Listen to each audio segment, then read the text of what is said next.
Assalamualaikum, selamat datang anak-anak sekalian dalam video pembelajaran mata pelajaran sejarah Indonesia untuk kompetensi dasar 3.1. Untuk materi hari ini kita akan belajar bagaimana kronologi bangsa Eropa itu sampai ke Indonesia atau masuk ke Indonesia. Untuk materi kali lalu atau pertemuan sebelumnya, itu kita sudah sedikit berbicara mengenai latar belakang bangsa Eropa melakukan penjelajahan samudra, seperti jatuhnya kota Konstantinopel ke tangan Kesultanan Turki Utsmani. Kemudian ada juga semangat Rigi atau God, Glory dan Gospel, ada juga semangat Reconquista dan lain sebagainya. Dan juga kita sudah belajar siapa-siapa saja tokoh penjelajahan samudra bangsa Eropa, baik itu bangsa Portugis, baik itu bangsa Spanyol, baik itu bangsa Belanda, dan juga bangsa Inggris. Untuk materi kali ini kita akan berbicara bagaimana proses masuknya atau kronologi kedatangan bangsa Eropa ke Indonesia.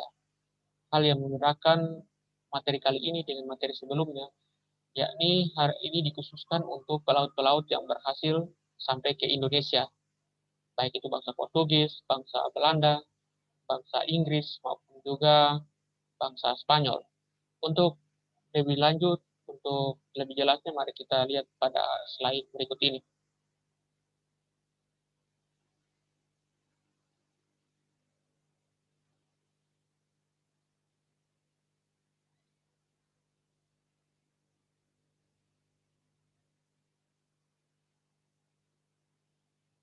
Baik anak-anak sekalian, kronologi kedatangan bangsa Eropa ke Indonesia. Yang pertama itu kita harus tahu dulu tujuan pembelajaran untuk hari ini. Yakni setelah mempelajari materi pembelajaran kedua ini, diharapkan Anda dapat menjelaskan proses kedatangan bangsa Barat ke Indonesia, serta membuat laporan tertulis tentang proses masuknya bangsa Eropa ke Indonesia.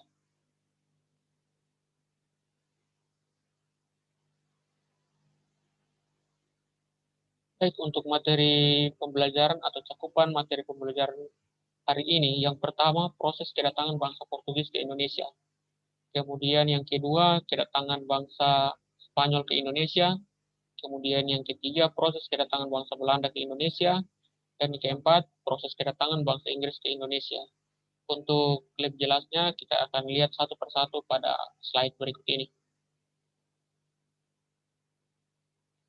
Yang pertama masuknya bangsa Portugis ke Indonesia. Yang pertama, bangsa Portugis itu pertama kali mendarat di Indonesia, tepatnya di daerah Malaka, itu pada tahun 1511, dipimpin oleh Alfonso de Albuquerque. Jadi masuknya Portugis ke Malaka ini merupakan ekspedisi lanjutan dari Bartolomeus Dias, dari Vasco da Gama yang berpusat di India, kemudian dilanjutkan oleh Alfonso de Albuquerque dan menaklukkan Malaka pada tahun 1511. Tahun 1512 atau 1 tahun setelah menduduki Malaka, maka Francisco Serrao dan Antonio de Abreu itu melakukan perjalanan hingga sampai ke Maluku, Ternate, dan diterima baik oleh Sultan Ternate. Jadi sebenarnya tujuan datang ke Indonesia untuk mencapai daerah Maluku yang pada awal penjelajahan samudra sering dikatakan atau diceritakan oleh pedagang-pedagang Arab yang berdagang di sekitaran kota Konstantinopel. Jadi ketika sampai di Ternate itu dia diterima baik oleh penguasa Ternate saat itu Sultan Hairun. Kemudian yang berikut di Ternate, Portugis berhasil mendirikan benteng. Jadi kemudian mendapatkan hak monopoli dan juga menyebarkan agama Nasrani oleh seorang misionaris yang sangat terkenal, yaitu Franciscus Saverius. Jadi kalian bisa perhatikan ini adalah benteng Castella, sebuah benteng yang didirikan di Maluku Utara atau Ternate, yang dalam perkembangan juga memang dipakai untuk membunuh Sultan Hairun, sehingga muncul perlawanan yang dipimpin oleh Sultan Bobula. Kemudian Portugis diusir dari Ternate dan kemudian masuk ke wilayah Solor, NTT. Kemudian gambar kedua ini merupakan gambar misionaris Katolik, yakni Franciscus Saverius.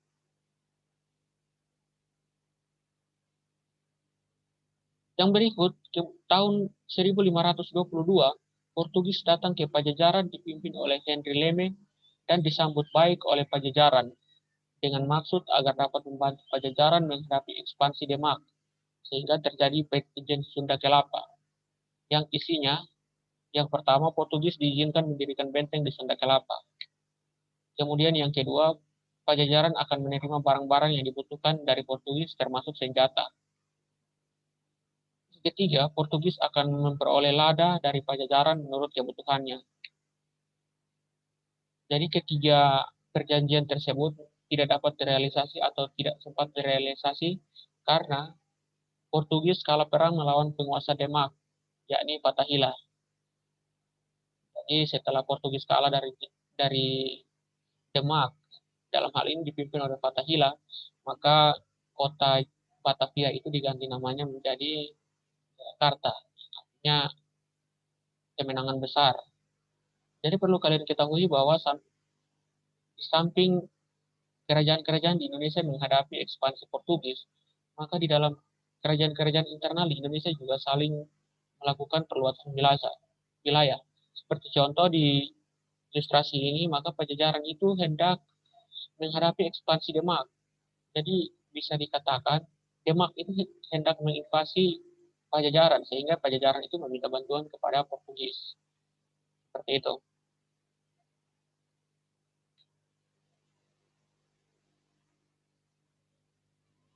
Tadi itu slide mengenai masuknya Portugis ke Indonesia. Jadi ada tiga tempat. Yang pertama Malaka, yang kedua di Ternate, yang ketiga ada di Pajajaran.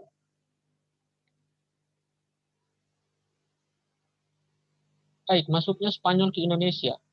Yang pertama, kedatangan Spanyol ke Indonesia tidak terlepas dari penjelajahan Ferdinand de Magalhaens bersama Sebastian Elcano dan juga Pigafetta untuk mengelilingi dunia. Jadi pertemuan kali lalu Pak sudah jelaskan bagaimana Ferdinand itu menjadi orang pertama yang menjelajahi samudra sehingga dianugerahi sebuah tiruan bola bumi yang menyatakan bahwa engkau yang pertama kali mengintari diriku. Jadi penjelajahan samudra oleh Magalhaens ini juga berhasil sampai ke Maluku. Walaupun dalam perjalanannya ia mati terbunuh di Kepulauan Masava atau Filipina. Magelhanes terbunuh di Filipina. Ekspedisi dilanjutkan oleh Delcano dan tiba di Tidore pada tahun 1521. Seperti yang Pak sudah sampaikan tadi, ketika sampai ke Filipina, maka Magelhanes itu dia terlibat dalam peperangan atau masalah antara suku-suku lokal, sehingga dalam peperangan ia mati terbunuh. Sehingga ekspedisinya dilanjutkan oleh Juan Sebastian Delcano dan juga Antonio Pigafetta. Ketika sampai di Maluku pada tahun 1521, maka dia itu tiba di Tidore dan bersekutu dengan Tidore. Karena pada saat itu memang Ternate itu bersekutu dengan Portugis, sementara Spanyol bersekutu dengan Tidore. Ya, seperti yang tadi Pak sudah jelaskan ini. Kemudian yang berikut, Spanyol harus angkat kaki dari Tidore akibat adanya perjanjian Saragossa 22 April tahun 1529. Lebih jelasnya lihat pada peta tersebut. Jadi kalian bisa perhatikan pada peta ini ada dua perjanjian yang dilakukan oleh penguasa Eropa, dalam hal ini Paus saat itu, untuk membagi wilayah menjadi dua bagian, atau dunia ini dibagi menjadi dua bagian untuk wilayah Spanyol dan juga wilayah Portugis. Jadi perlu kalian perhatikan pada gambar berikut. Yang pertama ini yang garis putus-putus ini adalah sebuah garis yang dibuat untuk memisahkan kekuasaan Spanyol dan kekuasaan Portugis. Jadi Spanyol itu mendapat daerah di sebelah kiri dari garis ini.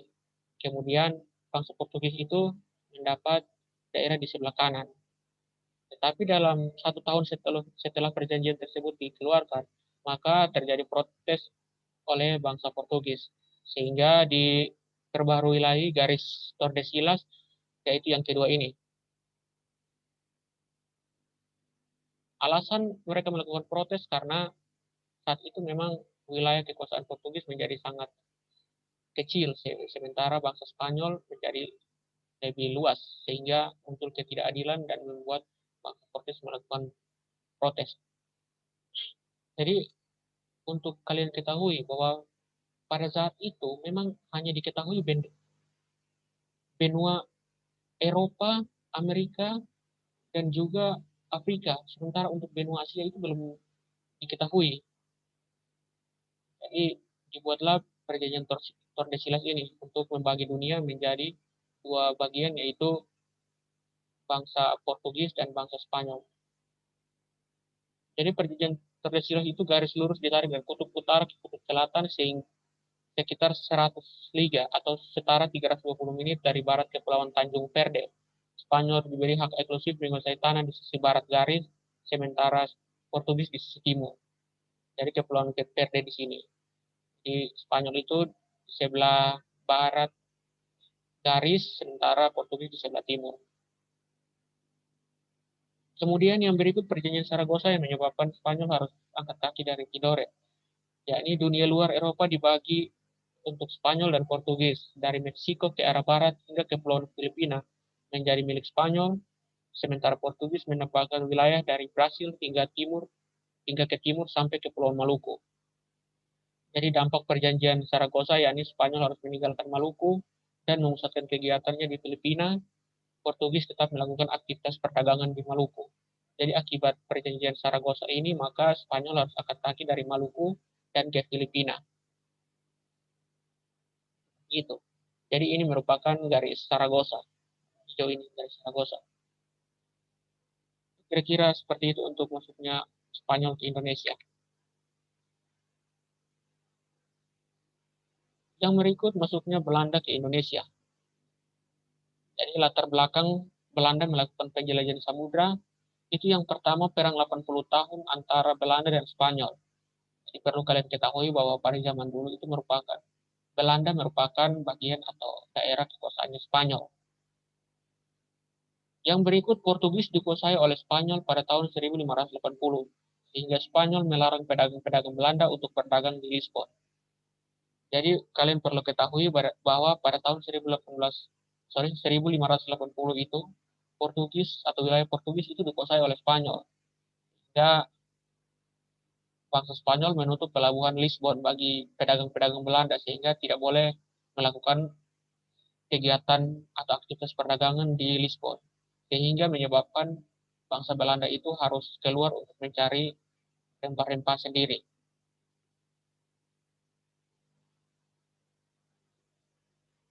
Jadi ekspedisi Belanda itu dimulai pada tahun atau April 1595. Belanda memulai pelayaran ke Indonesia dan dipimpin oleh Cornelis de Houtman.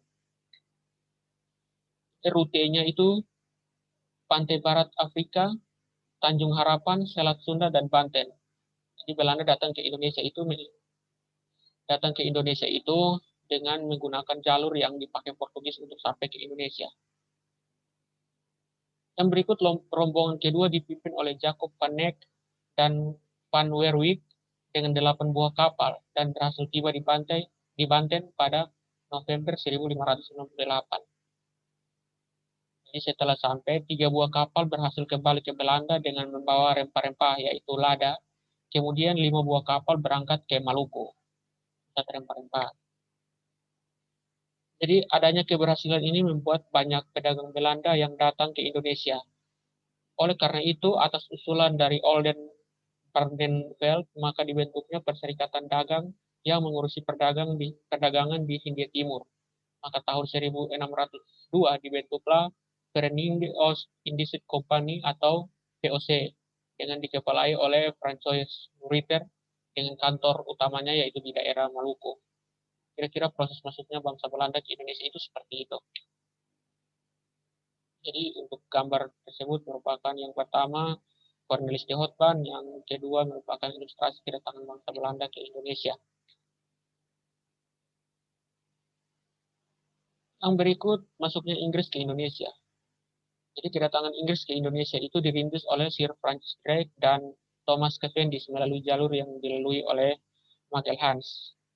Pada tahun 1579, Francis Drake dengan melalui jalur yang dilalui oleh Magellan itu berhasil sampai ke Maluku, kemudian membeli rempah-rempah dan lanjut kembali ke Inggris.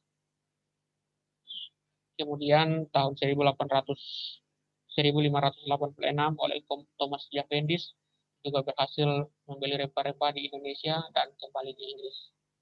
Yang berikut dalam perkembangan atau dalam pelayarannya ke dunia timur untuk mencari rempah-rempah, daerah penghasil rempah-rempah, Inggris sampai ke India. Para pelaut dan pedagang Inggris ini masuk ke India pada tahun 1600. Jadi Inggris itu lebih memusatkan perhatiannya ke India. Tahun 1602, Sir James Lancaster tiba di Banten dan mendirikan kantor dagangnya hingga abad ke-16. Kantor dagang Inggris sudah banyak di Indonesia seperti di Goa, di Aceh, dan juga di Makassar.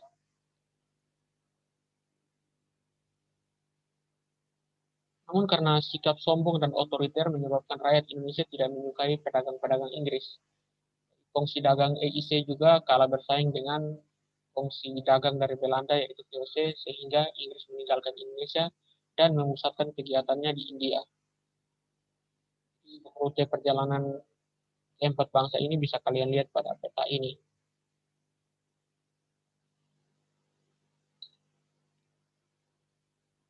Jadi periode masuknya bangsa Eropa ke Indonesia bisa kalian perhatikan pada tabel ini. Yang pertama bangsa Portugis. Tahun 1511 dengan nama pelaut yaitu Alfonso de Albuquerque itu berhasil mencapai daerah Malaka dan menguasai daerah Malaka. Kemudian tahun 1512 oleh Portugis juga, itu ekspedisi dilanjutkan oleh Francisco Serrao dan Anton de Abreu untuk mencari daerah rempah-rempah dan tiba ke Maluku. Kemudian yang berikut bangsa Spanyol itu tahun 1521 oleh Juan Sebastian Elcano mencapai Maluku.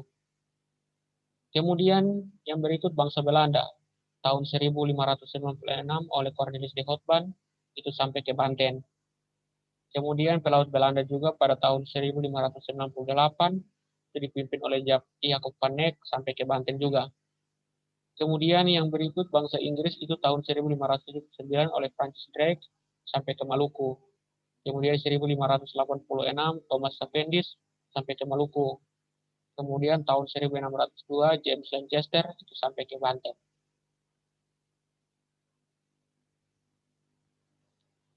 Mungkin itu saja materi untuk pertemuan hari ini. Sekian dan terima kasih.